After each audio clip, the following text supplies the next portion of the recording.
नमस्कार साथियों, मध्यकालीन भारत में सल्तनत काल तक हो गया है। अब विजयनगर साम्राज्य शुरू करने जा रहा हूँ।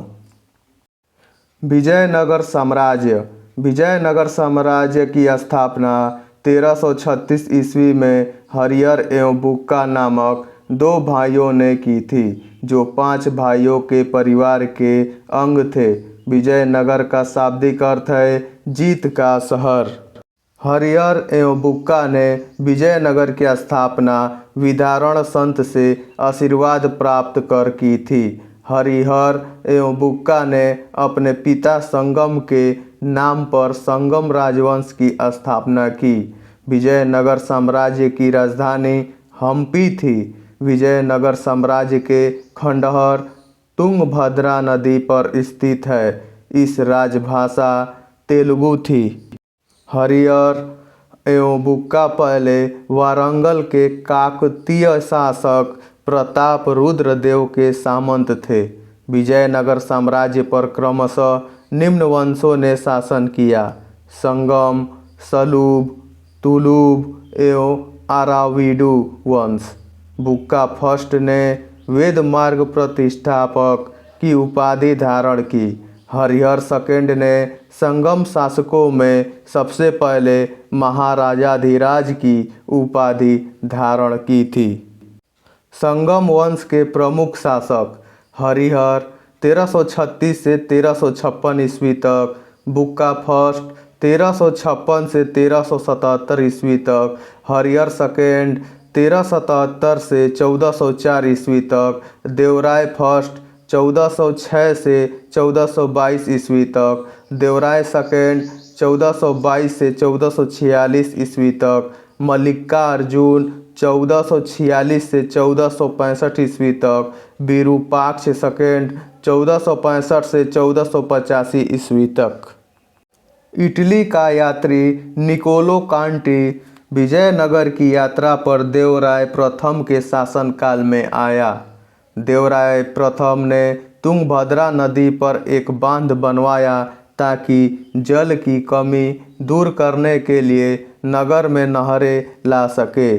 सिंचाई के लिए उसने हरिद्र नदी पर भी बांध बनवाया। संगम वंश का सबसे प्रतापी राजा देवराय द्वितीय था। इसे इमाडी देवराय भी कहा जाता था। फारसी राजदूत अब्दुल रज्जाक देवराय सेकंड के शासनकाल में विजयनगर आया था। प्रसिद्ध तेलुगु कवि श्रीनाथ कुछ दिनों तक देवराय सेकंड के दरबार में रहे। फरिश्ता के अनुसार देवराय सेकंड ने अपनी सेना में 2000 मुसलमानों को भर्ती किया था एवं उन्हें जागीरें दी थी। एक अभिलेख में देवराय सेकंड को जगबेटकर हाथियों का शिकारी कहा गया है। देवराय सेकंड ने संस्कृत ग्रंथ, महानाटक, सुधानिधि एवं ब्रह्मसूत्र पर भाष्य लिखा। मल्लिकार्जुन को प्रौढ़ देवराय भी कहा जाता था। सालू नरसिंह ने विजयनगर में दूसरे राजवंश सालू वंश 1485 से 1506 ईस्वी की स्थापना की थी। सालू वंश के बाद विजयनगर पर तुलु वंश का शासन स्थापित हुआ। तुलु वंश 1505 से 1565 ईस्वी की स्थापना वीर नरसिंह ने की थी। तुलु वंश का महान शासक कृष्णदेवराय था। वह 8 अगस्त 1509 ईस्वी को शासक बना। सालू तिम्बा कृष्णदेवराय का योग्य मंत्री एवं सेनापति था। बाबर ने अपनी आत्मकथा बाबरनामा में कृष्णदेवराय को भारत का सर्वाधिक शक्तिशाली शासक बताया। कृष्णदेवराय के शासनकाल में पुर्तगाली यात्री डोमिगोस पायस विजयनगर आया था। कृष्णदेवराय के दरबार में तेलुगु साहित्य के 8 सर्वश्रेष्ठ कवि रहते थे, जिन्हें अष्टदिग्गज कहा जाता था। उसके शासनकाल को तेलुगु साहित्य का क्लासिक युग कहा गया है। कृष्णदेवराय ने तेलुगु में अमुक्तमाल्याद एवं संस्कृत में जाम्बवती, कल्याणम की रचना की। पांडुरंग महात्म्यम की रचना तेनाली रामकृष्ण ने की थी। नागलपुर नामक नए नगर हजारा एवं विट्ठल स्वामी मंदिर का निर्माण कृष्णदेवराय ने करवाया था। कृष्णदेवराय की मृत्यु 1529 ईस्वी में हो गई। कृष्णदेवराय ने आंध्र भोज, अभिनव भोज, आंध्र पितामह आदि उपाधि धारण की थी। तुलु वंश का अंतिम शासक सदाशिव था। राक्षसी तंगड़ी या तालीकोटा या बन्नीहट्टी का युद्ध 23 जनवरी 1565 ईस्वी में हुआ। इसी युद्ध के कारण विजयनगर का पतन हुआ। विजयनगर के विरुद्ध बने दक्षिण राज्यों के संघ में शामिल था बीजापुर, अहमदनगर, गोलकुंडा एवं बीदर। इस संयुक्त मोर्चे का नेतृत्व अली आदिल शाह कर रहा था। तालीकोटा के युद्ध में विजयनगर का नेतृत्व राम राय कर रहा था। विजयनगर के राजाओं और बहमनी के सुल्तानों के हित 3 अलग अलग क्षेत्रों में आपस में टकराते थे। तुंगभद्रा के दोआब में, कृष्णा गोदावरी के कछार में और मराठवाड़ा प्रदेश में। तालीकोटा युद्ध के बाद सदाशिव ने तिरुमल के सहयोग से पेनुकोंडा को राजधानी बनाकर शासन करना प्रारंभ किया। विजयनगर के चौथे राजवंश आराविडु वंश 1570 से 1672 ईस्वी की स्थापना तिरुमल ने सदाशिव को अपदस्थ कर पेनुकोंडा में किया। आराविडु वंश का अंतिम शासक रंगथड़ था। आराविडु शासक वेंकट सेकंड के शासनकाल में ही वोडेयार ने 1612 ईस्वी में मैसूर राज्य की स्थापना की थी। विजयनगर साम्राज्य की प्रशासनिक इकाई का क्रम घटते हुए इस प्रकार था। प्रांत मंडल कोट्टम या वलनाडु, जिला नाडु, मेला ग्राम 50 ग्राम का समूह उर ग्राम। विजयनगर कालीन सेना नायकों को नायक कहा जाता था। ये नायक वस्तुतः भूषामंत थे, जिन्हें राजा वेतन के बदले अथवा उनकी अधीनस्थ सेना के रख रखाव के लिए विशेष भूखंड दे देता था, जो अमरम कहलाता था। आयंगर व्यवस्था प्रशासन को सुचारू रूप से संचालित करने के लिए प्रत्येक ग्राम को एक स्वतंत्र इकाई के रूप में संगठित किया गया था। इन संगठित ग्रामीण इकाइयों पर शासन हेतु 12 प्रशासकीय अधिकारियों की नियुक्ति की जाती थी, जिनको सामूहिक रूप से आयंगर कहा जाता था। ये अवैतनिक होते थे। इनकी सेवाओं के बदले सरकार इन्हें पूर्णतः लगान मुक्त एवं कर मुक्त भूमि प्रदान करती थी। इनका पद आनुवंशिक होता था। वह इस पद को बेच या गिरवी रख सकता था। ग्राम स्तर की कोई भी संपत्ति इन अधिकारियों की इजाज़त के बगैर न तो बेची जा सकती थी और न ही दान में दी जा सकती थी। विजयनगर आने वाला प्रमुख विदेशी यात्री देश, काल और शासक।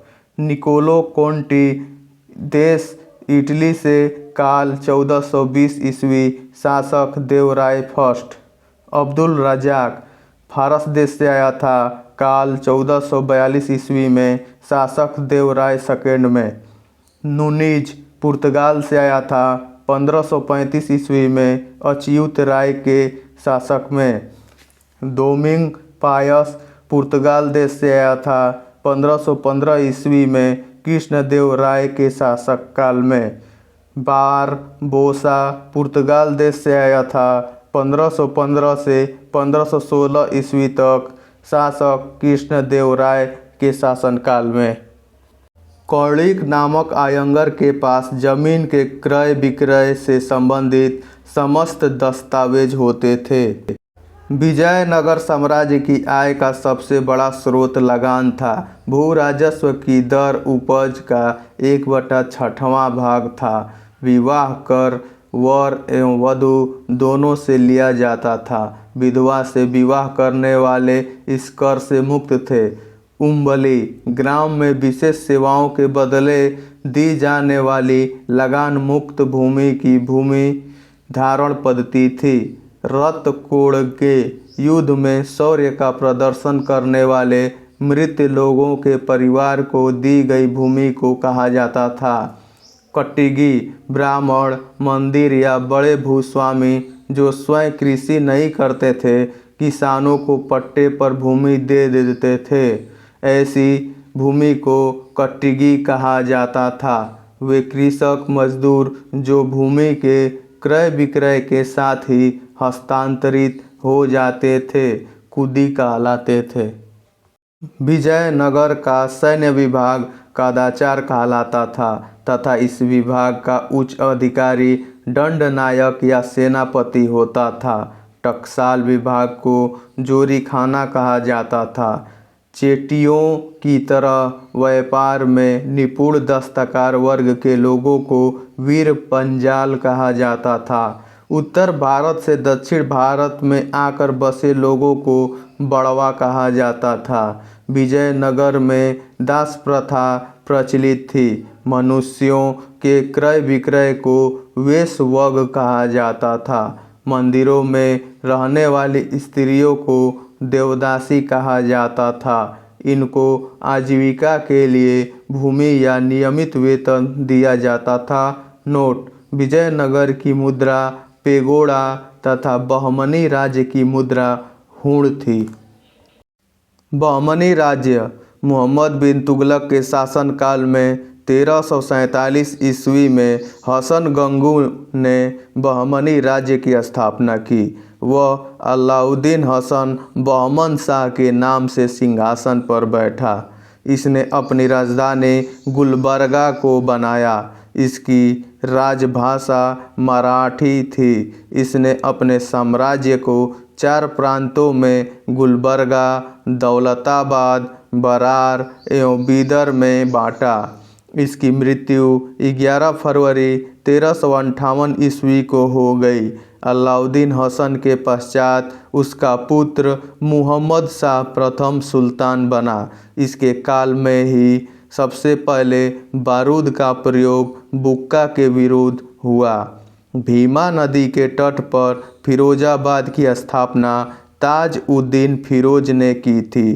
फिरोज खगोलिकी को प्रोत्साहन देता था और उसने दौलताबाद के पास एक वैधशाला बनवाई थी।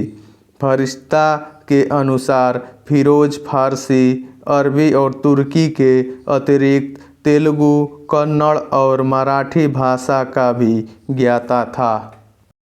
बहमनी वंश के प्रमुख शासक मुहम्मद शाह प्रथम 1358 से 1375 ईस्वी तक, अलाउद्दीन मुजाहिद शाह 1375 से 1378 ईस्वी, दाऊद प्रथम 1378 ईस्वी तक, मुहम्मद शाह द्वितीय 1378 से 1397 ईस्वी तक, ताज उद्दीन फिरोज 1397 से 1422 ईस्वी तक, शिहाबुद्दीन अहमद प्रथम 1422 से 1436 ईस्वी तक, अलाउद्दीन अहमद सेकेंड 1436 से 1458 ईस्वी तक, सुल्तान शमसुद्दीन मुहम्मद थर्ड 1463 से 1482 ईस्वी तक। शिहाबुद्दीन अहमद प्रथम ने अपनी राजधानी गुलबर्गा से हटाकर बीदर में स्थापित की। इसने बीदर का नया नाम मुहम्मदाबाद रखा। मुहम्मद थर्ड के शासनकाल में ख्वाजा जहाँ की उपाधि से महमूद गवां ईरानी को प्रधानमंत्री नियुक्त किया था। मुहम्मद थर्ड के आदेश पर 1482 में 70 वर्ष की अवस्था में महमूद गवां को फांसी दे दी गई। महमूद गवां के बीदर में एक महाविद्यालय मदरसा की स्थापना कराई। इसका भवन 3 मंजिला था। इसमें 1000 अध्यापक और विद्यार्थी रह सकते थे। उन्हें भोजन और कपड़ा भी राज्य की ओर से मुफ्त दिया जाता था। रियाजुल इंसा नाम से महमूद गवाह के पत्रों का संग्रह किया गया।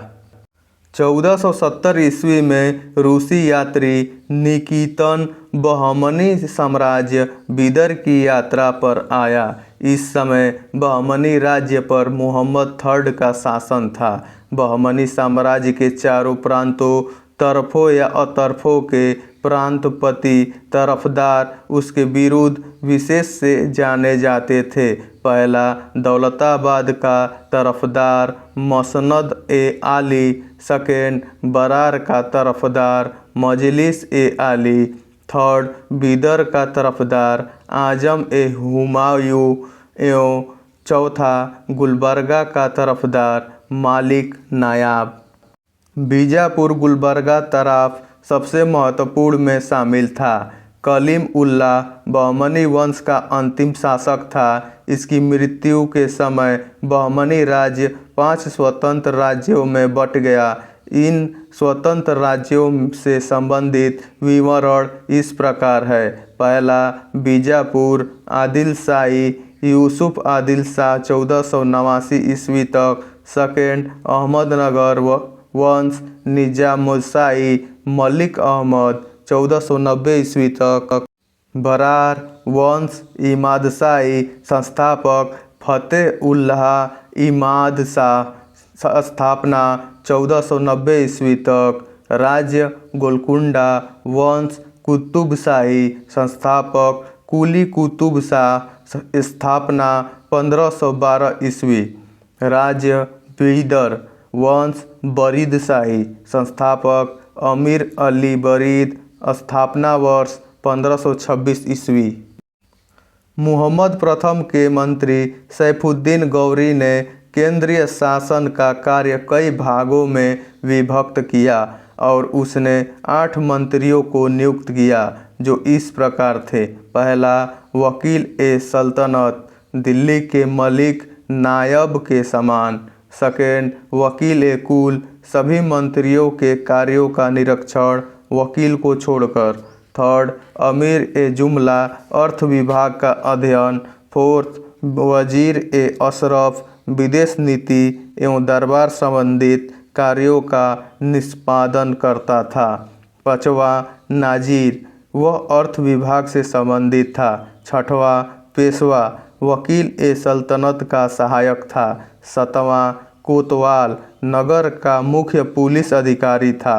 आठवां सदरे ए जहां, न्याय विभाग, धर्म तथा दान विभाग का अध्यक्ष। सुल्तान के महल तथा दरबार की सुरक्षा के लिए विशेष अंगरक्षक सैनिक दल था जिसे शाख ए खेल कहा जाता था। यह 4 विभागों या नौबत में विभाजित थे जिसके मुख्य अधिकारी सर ए नौबत होता था। बहमनी राज्य में कुल 18 शासक हुए जिन्होंने कुल मिलाकर 175 वर्ष शासन किया। वीडियो को सब्सक्राइब जरूर करें। धन्यवाद।